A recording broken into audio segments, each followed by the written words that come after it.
Балдар, бүгүн биз силер менен чогуу түрдүү листтен ала көчөр жасаганды үйрөнөбүз. Ал үчүн бизге түрдүү лист керек болот.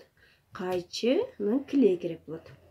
Түрдүү листтерден мынтип кыркып алабыз, узун-узунча кылып, тоголок кылып, мындай карадан тоголок кылып мынтип башыны кылып алабыз.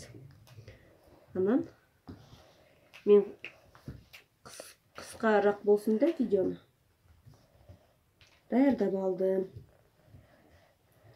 Апаңардын, эжеңердин жардамы менен жасасаңар болот балдар.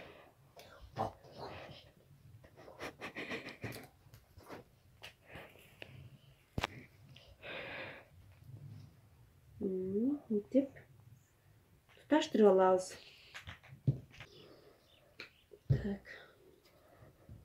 Туташтырып алабыз. Силер оңой эле жасайсыңар деп ойлойм. Так.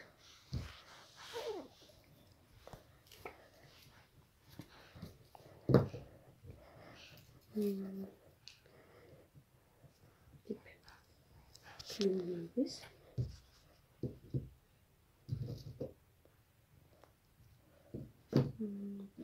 Мунусун бул жака.